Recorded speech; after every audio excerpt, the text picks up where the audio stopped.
తెలంగాణ ప్రజలకు నమస్కారం. ఈరోజు తెలంగాణలో అయినా ఆంధ్రప్రదేశ్లో అయినా ఈరోజు రెండు తెలుగు రాష్ట్రాల్లో హాట్ టాపిక్గా మారినటువంటి బనకచెర్ల.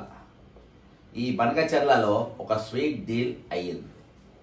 అసలు ఈ స్వీట్ డీల్ ఏందనంటే బనకచెర్ల ప్రాజెక్టు, అందులో అసలు తెలంగాణకు ఏం లాభమో కనబడతలేదు.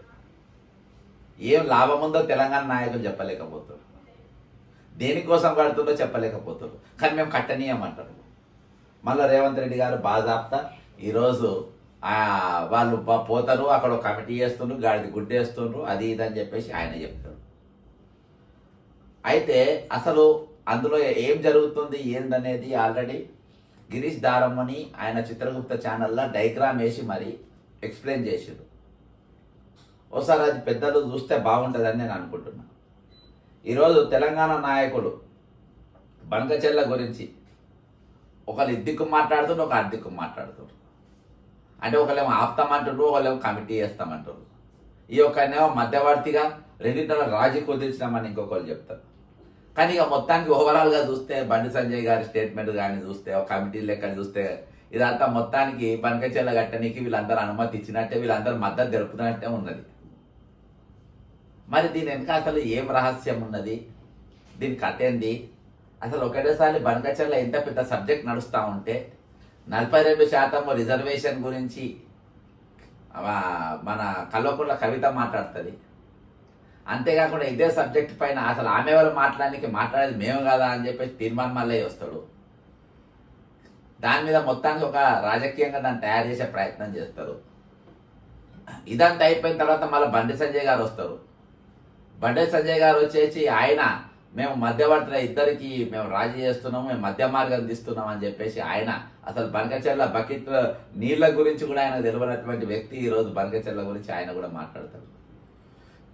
ఇక ఇదంతా చూస్తే ఇక ఇదంతా లాభం అయ్యేది ఎవరికి కనబడుతుందంటే చంద్రాలు సార్ కనబడుతుంది. ఇక్కడ ఆంధ్రప్రదేశ్కు లాభం ఉన్నట్టుగానే మనకు ఎక్కువ శాతం కనబడుతుంది. ఇక ఈ స్వీట్ డీల్ జరిగింది ఏంటంటే రాహుల్ గాంధీ నాకు అపాయింట్మెంట్ ఇస్తలేడు అని చెప్పి మొత్తుకుంటాడు. రాహుల్ గాంధీ అపాయింట్మెంట్ నీకు ఇస్తలేడు అని నువ్వు మొత్తుకుంటావు. కానీ నీకు అపాయింట్మెంట్ రాహుల్ గాంధీ ఇచ్చినా ఇవ్వకుండా ఈరోజు నీకు బాగా ఆప్తా ఎవరు మిస్టర్ చంద్రబాబు నాయుడు గారు మాత్రం నీకు బ్రహ్మాండంగా అపాయింట్మెంట్ ఇస్తారు. ఇద్దరు కలిసి తీసుకున్నారు. తీసుకొని ఇది ఇక్కడి వరకు ఆగకుండా ఈరోజు ఆయనతో అపాయింట్మెంట్ ఫిక్స్ చేసుకుంటావు. ఆ ఫిక్స్ చేసుకుంటా ఉంటావు, బీసీ నినాదం ఒక దిక్కు నడుస్తుంది. ఇక మన ఇటీవల బండి సంజయ్ గారు తన పుట్టినరోజు సందర్భంగా సైకిళ్ళ పంపిణీ చేస్తారు. నేను ఇవన్నీ డాట్స్ కనెక్ట్ చేసుకుందాం. మనం ఇవన్నీ ఒక్కొక్క దగ్గర అసలు ఏమైందని అంత తీసుకొని వచ్చి ఒక దగ్గర తీసుకొని వస్తే అసలు మనకు అంత కథ అంత అర్థమవుతుంది. ఈ సైకిల్ కరీంనగర్లో 20,000 సైకిల్ పంపిణీ చేశారు బండి సంజయ్ గారు.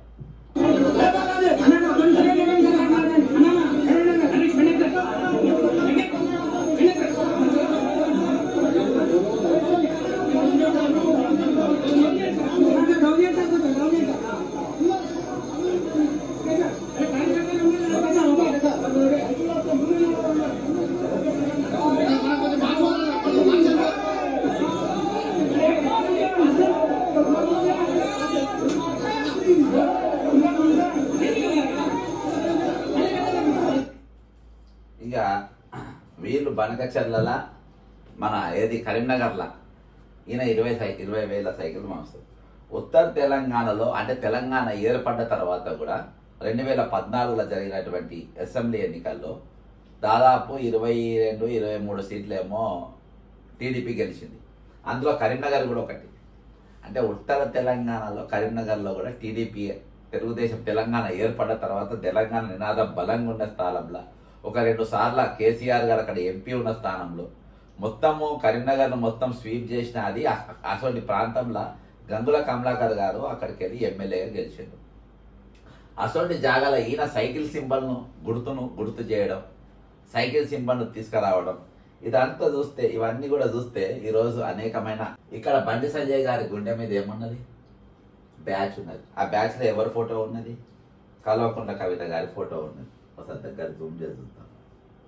కల్వకుంట్ల కవిత గారి ఫోటో ఇలా మనకు స్పష్టంగా కనబడుతుంది.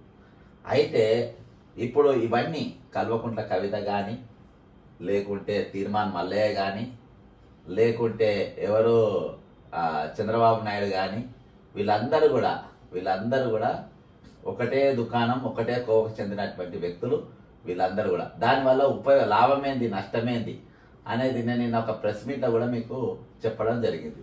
అయితే వీళ్ళు ఈ ముఠా ఎందుకు తయారైంది, ఈ ముఠా మొత్తం ఒకటేసారి ఎందుకు దీనిపైన మాట్లాడుతున్నారు, దీనిపైనకి ఎందుకు వస్తున్నారు అని చెప్పి మనం అందరం ఒకసారి ఆలోచన చేస్తే, ఇగో ఢిల్లీలో ఢిల్లీలో బాజాబ్తా బొకేలు ఇచ్చుకొని ఒకరినొకరు ఆలింగనం చేసుకొని ఈరోజు తెలంగాణలో మళ్ళీ తెలుగుదేశం ఆల్రెడీ ఇక్కడ బలంగా ఉన్నది. ఉత్తర తెలంగాణ తెలుగుదేశం ఉన్నది. ఆయన పార్టీని పాగాయడానికి వేసిన ఒక బ్రహ్మాండమైన స్కెచ్ ఈరోజు ఇందులో భాగంగానే చంద్రాలు దీనిపైన ఫోకస్ పెట్టిండు. ఈ బనకచెర్ల ప్రాజెక్ట్ కూడా కేవలం దీనికోసమే. ఈరోజు మేధావులు మాట్లాడతలేరు, నీటి పైన నిపుణులైన వాళ్ళు మాట్లాడతలేరు, ఈరోజు ఈయన మాట్లాడతారు. బనకచెర్ల విషయంలో కేంద్ర ప్రభుత్వము ఈ రెండు తెలుగు రాష్ట్రాల మధ్యలో అనేక సంవత్సరాలుగా ఉన్నటువంటి జల వివాదాలను దృష్టిలో ఉంచుకొని వీటిని పరిష్కరించాలని చెప్పి ఆలోచనతో ఇవాళ కేంద్ర జలశక్తి శాఖ మంత్రులు సిఆర్ పాటిల్ గారు రెండు రాష్ట్రాల ముఖ్యమంత్రులను పిలిచి సమావేశం ఏర్పాటు చేయడం జరిగింది. కేంద్ర ప్రభుత్వము పెద్దన్న పాత్ర పోషిస్తుందని చెప్పి ఈయన ఏదో చెప్తారు, ఈయన చెప్పిన తలుండదు తోకుండది. కానీ ఏదో బనకచెర్ల మీద ఈయన కూడా ఒక ప్రెస్ మీట్ పెట్టి ఏదో మాట్లాడే పరిస్థితి ఈ రోజు ఉన్నది. మొత్తానికి తెలంగాణలో కాంగ్రెస్ పార్టీలో పంచాయతీ నడుస్తుంది. కాంగ్రెస్ పార్టీ అనేది గ్రాఫ్ పడిపోయేటట్టుగా రేవంత్ రెడ్డి చేసారు, నంబర్ 1. రెండోది, బీజేపీలో కూడా అంతర్గత కుమ్ములాట జరుగుతూ ఉన్నాయి. రామచంద్రరావు గారికి ఇక్కడ బీజేపీ అధ్యక్షుడికి వచ్చిండు. వచ్చిన తర్వాత ఆయన పార్టీని కొంచెం ఏదో బలోపేతం చేసే ప్రయత్నం చేయాలనుకున్నప్పుడు మొత్తానికి ఆయన డమ్మీ అని చెప్పే ప్రయత్నం చేస్తున్నారు. ఈరోజు కేంద్ర మంత్రి బండి సంజయ్ గారు ఇటు ఏబిఎన్ ఎవరిది? చంద్రబాబు నాయుడు, చంద్రాలది. మహాన్యూస్ ఎవరిది? చంద్రాలది. ఈ రెండింటికి మద్దతు తెలిపిన వ్యక్తి ఎవరు? బండి సంజయ్. ఇప్పుడు ఈయన రామచంద్రరావు గారితో కూడా మద్దతు తెలిపించే ప్రయత్నం చేస్తుంది. ఏబిఎన్ ఛానల్కు రామచంద్రరావు కూడా మద్దతు తెలిపించే ప్రయత్నం ఈరోజు బండి సంజయ్ చేస్తుండ్రు. ఎందుకు? వీళ్ళందరూ కలిసి ఈరోజు ఒక ముఠాగా తయారయ్యారు. నేను తమ్నెల్లో కూడా పెట్టిన, అందుకని 5 ఫోటోలు పెట్టిన. వీళ్ళందరూ కూడా ఈరోజు చంద్రబాబుకు ఏజెంట్ లెక్క, చంద్రబాబు దగ్గర లెక్క పనిచేసే ప్రయత్నం చేస్తూ ఉన్నారు. ఈరోజు బీఆర్ఎస్లో అంతర్గత కుమ్ములాటలు తీసుకొచ్చే ప్రయత్నం, ఎవరితోని కలవకుండా కవితను పట్టుకొని ఈరోజు అంతో పంచాయతీ పెట్టించి. కాబట్టి తెలంగాణలో బీఆర్ఎస్ ఖతమైపోవాలి, బీజేపీ ఖతమైపోవాలి, కాంగ్రెస్ ఖతమైపోవాలి. ఇవన్నీ ఖతమైన తర్వాత వీళ్ళు కొత్త దుకాణం స్టార్ట్ చేయాలి, అదే తెలుగుదేశం పార్టీ. దానికోసమే ఈయన సైకిల్ యాత్ర చేపట్టడానికి గల ప్రధాన కారణం ఏంటంటే 20,000 సైకిళ్ళు ఈరోజు ఒకటేసారి రోడ్డుపైకి ఎక్కించి సైకిల్కు బ్రాండ్ అంబాసిడర్ లెక్క, సైకిల్ గుర్తులు బ్రాండ్ అంబాసిడర్ లెక్క చూపించే ప్రయత్నం చేస్తుంది.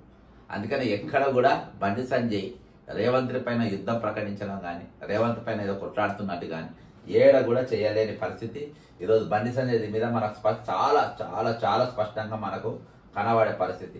కాబట్టి అంతా కలిసి ఒక స్వీట్ డీల్ అనేది వీళ్ళ మధ్యలో తీసుకొని రావడం జరిగింది. 100% కనబడతా ఉంది. అంతేకాకుండా ఈరోజు వీళ్ళు ఇదంతా సిండికేట్ లెక్క, ఇది ఒక సిండికేట్ లెక్క పనిచేస్తుంది అనేది మనకు స్పష్టంగా కనబడుతుంది. అందుకని ఇక్కడ తీర్మానం మళ్ళీ బీసీ నినాదం, ఈయన సైకిళ్ళ పంపిణీ, వీళ్ళిద్దరి మధ్యలో బంకచెర్ల, ఈయన చంద్రబాబు నాయుడు మధ్యలో బంకచెర్ల గురించి ఒప్పందాలు, దాని మీద కమిటీలు, ఇవన్నీ కూడా రేపు దాంతో ఆ పెట్టుబడులతోని వచ్చే పరిస్థితి. మొదటిసారి కూడా అంటే 2014 తెలంగాణ ఏర్పడ్డప్పటి కూడా ఇక్కడ టీడీపీని లేపే పని మీద ఉన్నాను. అందులో భాగంగానే ఒక ఎమ్మెల్యేను, అంటే వేం నరేందర్ రెడ్డిని, ఇప్పుడున్న సలహాదారుని, ఆయనను ఎమ్మెల్సీగా చేయడానికి వీళ్ళ ఎమ్మెల్యేలను కొనే ప్రయత్నం చేసిండ్రు. ఏది బీఆర్ఎస్ ఎమ్మెల్యేను కొనే ప్రయత్నం చేసిండ్రు, పైసలు ఇచ్చే ప్రయత్నం చేసిండ్రు. ఇక ఆ 2 హ్యాండ్ల దొరక దాన్ని అడ్డం పెట్టుకొని తెలంగాణలో టీడీపీ లేకుండా తొక్కి పడేసిండు కేసీఆర్ గారు. అయితే ఈరోజు ఆయన మనిషే ముఖ్యమంత్రి అయింది కాబట్టి ఇక ఇక్కడ జాకీలు పెట్టి టీడీపీ లేపాలనే ఉద్దేశంతో ఈరోజు ఉత్తర తెలంగాణ టార్గెట్గా చేసుకొని ఈరోజు ఉత్తర తెలంగాణలో పార్టీ చేస్తే మొత్తం చేస్తారని చెప్పి బంకచర్ల పైసలు పెట్టుబడిగా పెట్టి మరి ఆ డబ్బుతోనే ఇక్కడ పార్టీని ఇచ్చేయాలని చెప్పేసి ఈరోజు బంకచర్ల పైన ఎటువంటి ఆ ప్రాజెక్టు వల్ల తెలంగాణకు ఎటువంటి లాభం లేకుండా ఆ తెలంగాణకు వృద్ధే ప్రయత్నం చేస్తూ ఉంటారు. ఇదంతా ఉన్న ఒక పెద్ద సిండికేట్ నడుస్తూ ఉంది. కాబట్టి దీని విషయంలో ప్రజలు అప్రమత్తంగా ఉండాల్సిన అవసరం ఉన్నది.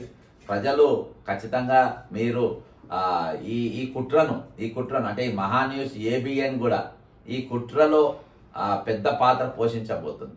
కాబట్టే వాళ్ళు బీఆర్ఎస్ డైరెక్ట్ టార్గెట్ చేసిండ్రు. ఏది ఆంధ్ర మీడియా. ఇంకో దిక్కు ఇక్కడ తెలుగుదేశం పార్టీ వాళ్ళు వచ్చి కాంగ్రెస్ పార్టీలో చంపేసిన SCCL జనరల్ సెక్రటరీ చంపినా కానీ ఇక్కడ కాంగ్రెస్ పార్టీ వాళ్ళు మాట్లాడారు. ఇక్కడ నా ఎమ్మెల్యేలు మాట్లాడారు, నా మంత్రులు మాట్లాడారు, నా ఈడ మాట్లాడు. అదొక మెదక్ ఎమ్మెల్యే ఒక ఆయన ఉంటాడు, ఆయన పొద్దుమాపు బీఆర్ఎస్తో కొట్టే ప్రయత్నం చేస్తుంది. కానీ అరే నా కాంగ్రెస్ నాయకుని కాంగ్రెస్ కార్యకర్త TDPలో చంపిందని చెప్పేసి మరి ఆ సిపాయిలు మాట్లాడరు. మెదక్ ఎమ్మెల్యే కానీ వాళ్ళ తండ్రి గారు కానీ ఆడ వాళ్ళ కార్యకర్తను మర్డర్ చేసిండ్రు. తెలుగుదేశం కడపకేలు వచ్చేసి నరికి తలలెత్తుకొని పోతుండ్రు వాళ్ళు. కాంగ్రెస్ వాళ్ళది SCCL ప్రధాన కార్యదర్శి ఆయన చంపితే మాట్లాడే దిక్కులేదు ఇక్కడ. ఈరోజు రాష్ట్ర కాంగ్రెస్ నాయకులు అందరూ మరి వాళ్ళు మొత్తం జాగవగాళ్ళు అయిపోయినరా. తెలంగాణలో కాంగ్రెస్ నాయకులు వాళ్ళ రూలింగ్ గవర్నమెంట్లో ఉంటుంది. అనిల్ అనే అబ్బాయిని తుపాకులతో కాల్చి చంపితే తెలుగుదేశం పార్టీకి సంబంధించిన వాళ్ళు ఈరోజు ఎందుకు మాట్లాడతలేరు? వీళ్ళు ఎందుకు నోట్లు చేస్తలేరు? తెలంగాణ కాంగ్రెస్ నాయకులు కొజ్జాగాన్లు అయిపోయినరా ఈరోజు? తెలంగాణ కాంగ్రెస్ నాయకులు కొజ్జాలే. బట్టి విక్రమార్క మాట్లాడు, ముఖ్యమంత్రి మాట్లాడు, PCC ప్రెసిడెంట్ మాట్లాడు, ఎవరు మాట్లాడు తలలు ఎత్తుకపోతా ఉంటే చంపుకోరని చెప్పి బాజాప్తా చూస్తాను. ఇదంతా ఏంటంటే ఈ సిండికేట్ల భాగమే.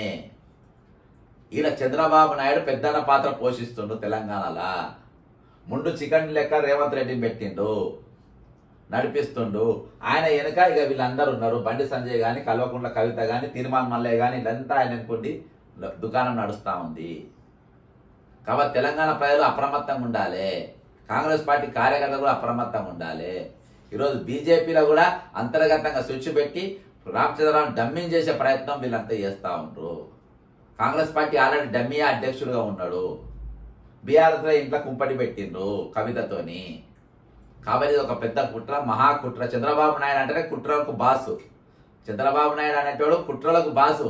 కుట్రతోనే మామని దింపి ముఖ్యమంత్రిగా అయ్యాడు. కుట్రతోనే ఆయన పార్టీ గుంజుకున్నాడు. కుట్రతోనే పార్టీకి ఎన్టీ రామారావు కొడుకులను దూరం చేసిండు. ప్రతీది కుట్రతోనే చేసిండు. ఆయన బతుకంతా కుట్రనే. కాబట్టి తెలంగాణ పైన విషం చిమ్మబోతుండు.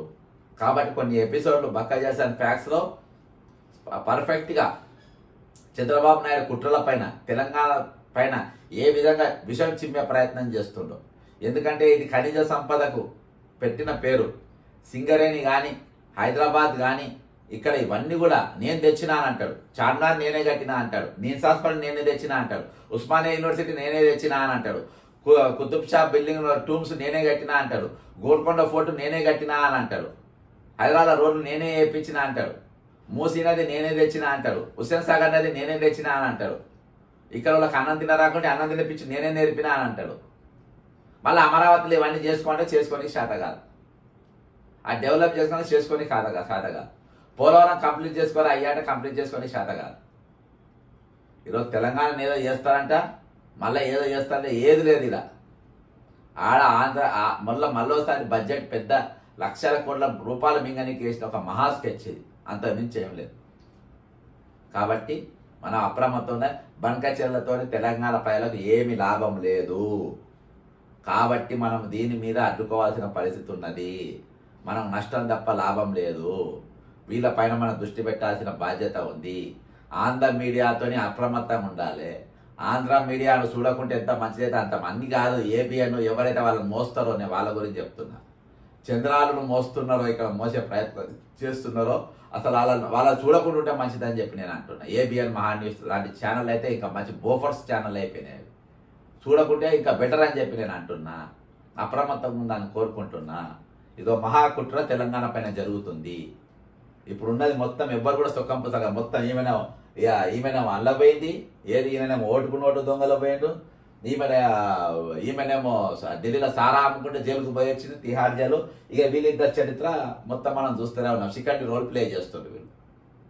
కానీ అప్రమత్తంగా ఉండాలని కోరుకుంటూ సెలవు తీసుకుంటున్నాం. జై తెలంగాణ, అమరవీరులకు జోహార్.